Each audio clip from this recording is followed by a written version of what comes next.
మీకు నేను ఈ ఇంటి కోడలు నవ్వడం ఇష్టం లేదని బాగా అర్థమైంది. మనసులో ఏదో పెట్టుకొని నాటకాలు ఆడుతున్నారు. అమ్మయ్యా, ఇది మొత్తం వెళ్ళలేదు.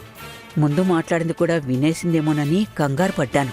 ఏంటి మనసులో ఏదో తిట్టుకుంటున్నట్టున్నారు? ఆహా! నిన్ను తిట్టుకోవడమేనా మా పని? లేకపోతే మాకు తిన్నదరగదా ఏంటి? మీ గురించి ఏమో అనుకున్నాను, కానీ ఇప్పుడిప్పుడే అర్థమవుతుంది. ఒక్క విషయం గుర్తుపెట్టుకోండి, నాతో సామరస్యంగా ఉంటే అంతా సంతోషంగా ఉంటుంది. తేడా జరిగిందో మొత్తానికి తేడా వస్తుంది. ముందే చెప్తున్నాను, ఆ తర్వాత మీ ఇష్టం. అమ్మ మధు, ఇందులో నాకేం సంబంధం లేదు. నీ ఫోటోల మీద ఏదో పిచ్చి గీతలు గీసిందని తెలియగానే చివాట్లు పెడుతున్నాను. మీరెందుకు కంగారు పడుతున్నారు బాబాయ్? నేనేం మిమ్మల్ని అనలేదే. బామ్మగారే మరి బ్రహ్మ రాక్షసిలాగా పిచ్చి పిచ్చి ఆలోచనలు చేస్తున్నారు. అందుకే ఆవిడ గారిని అంటున్నా.